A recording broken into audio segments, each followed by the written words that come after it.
Hello people, this is Renu Verma and welcome back to my YouTube channel Gaining Grades. So guys, today's topic is qualitative characteristics of accounting. आज हम पढ़ने वाले हैं accounting के qualitative characteristics क्या होते हैं। पिछले वीडियो पे हमने जाना what are the characteristics of accounting। पिछले वीडियो पे हमने characteristics of accounting पढ़ा है। आज की वीडियो पे हम qualitative characteristics पढ़ेंगे। एंड यस, वीडियो जो है वो इंग्लिश में भी बन चुकी है, आप प्लेलिस्ट में जाके चेक कर सकते हैं। Basics of accounting series in English available है, जिसमें आपको पूरी सीरीज़ में सारे टॉपिक्स इंग्लिश में मिल जाएंगे। एंड हिंदी सीरीज़ अभी चल रही है। तो क्वालिटेटिव कैरेक्टरिस्टिक्स आज हम पढ़ने वाले हैं। क्वालिटेटिव कैरेक्टरिस्टिक्स का मतलब ये होता है कि जब हम अकाउंटिंग प्रिपेयर करेंगे तो ऐसे क्या क्या पॉइंट्स है which should be there in accounting while we prepare our accounting. So ऐसे पॉइंट्स को आज हम जानने वाले हैं जिसे हमें अकाउंटिंग बनाते वक्त ध्यान रखना है कि ये सारे पॉइंट्स उसमें अवेलेबल हो, तभी वो कहलाएगा एक अच्छा accounting. That means then only it will be called as a good accounting. Okay, so आज हम पढ़ने वाले हैं qualitative characteristics. So, what you have to do is you have to watch the video till the end so that you can understand the concept of qualitative characteristics. So, without wasting any single minute, let's start the video and focus on the video. Okay?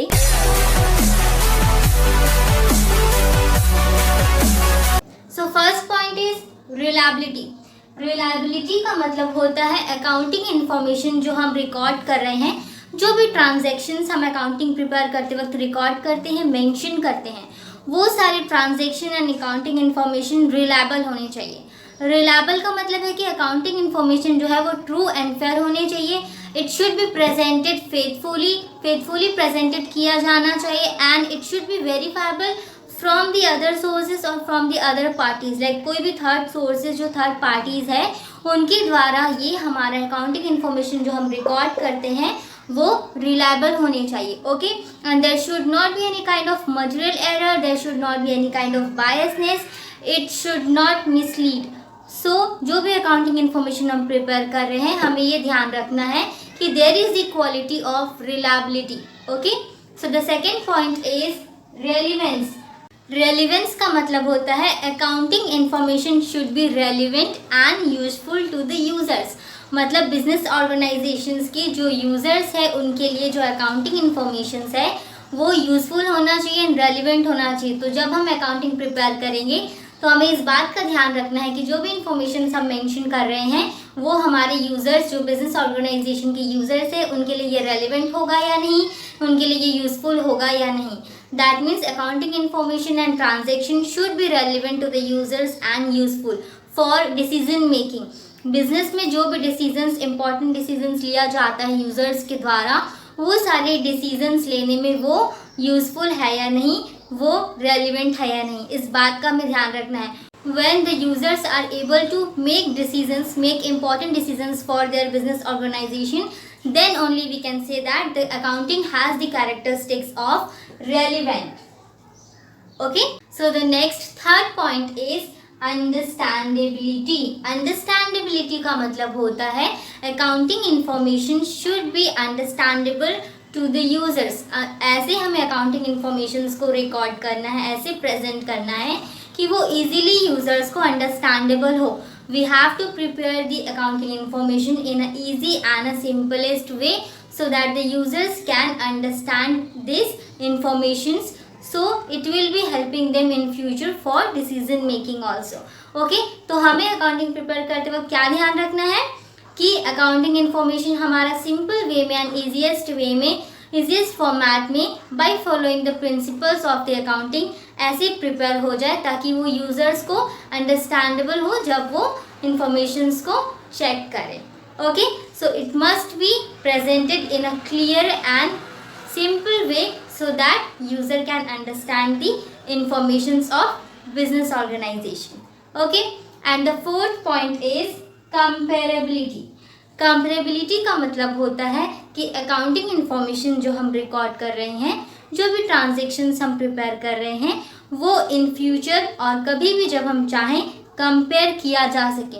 Accounting information should be comparable by the users. मतलब वो जब भी check करें, अगर उन्हें data compare करना हो with the previous year result of the same organization और with the any other organization, so it should be comparable, मतलब इस तरीके से प्रेजेंट किया जाना हो कि वो इजीली अंडरस्टैंडेबल भी हो। अगर हम ये 3 पॉइंट को फॉलो करते हैं, if accounting information is reliable, relevant and understandable, then definitely we are able to compare the information of our previous year result, मतलब कि हमारे करंट ईयर के रिजल्ट को प्रीवियस ईयर के रिजल्ट से हम कंपेयर कर सकें, और अगर चाहे तो किसी अदर ऑर्गेनाइजेशन के साथ भी अपने बिजनेस के प्रोग्रेस को कंपेयर कर सकें। Okay, there is one more thing which I wanted to explain you.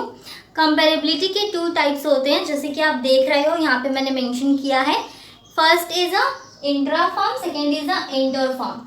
Intra form में क्या होता है, जब हम अपने बिजनेस ऑर्गेनाइजेशंस के अकाउंटिंग इन्फॉर्मेशंस को कंपेयर करते हैं, किससे कंपेयर करते हैं, हम अपने ही प्रीवियस ईयर के रिजल्ट से कंपेयर करते हैं। मतलब जो अभी हमारा करंट ईयर चल रहा है, अभी इस साल हमने जो भी प्रोग्रेस किया, जो भी हमने प्रॉफिट एंड लॉस अर्न किया है, उसे हम अपने पिछले साल के रिकॉर्ड या उससे पहले कई साल के रिकॉर्ड से अगर हमें कंपेयर करना है, और इफ हम कंपेयर करते हैं तो उस कंपैरिजन को बोलते हैं इंट्रा फॉर्म। इंट्रा फॉर्म में क्या होता है, when we compare the accounting informations of our company with the previous year result, then it is called as a intra firm. And second is inter form.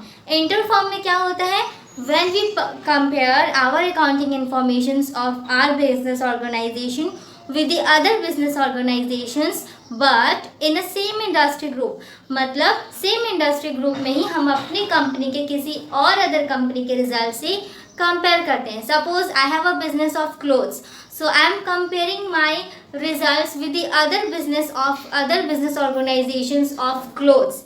It is in a same industry group, right, और मैं compare कर रही हूँ अपने company के records को किसी दूसरे के कंपनी के रिकॉर्ड से, तो उसे क्या बोलेंगे, इंटर फॉर्म।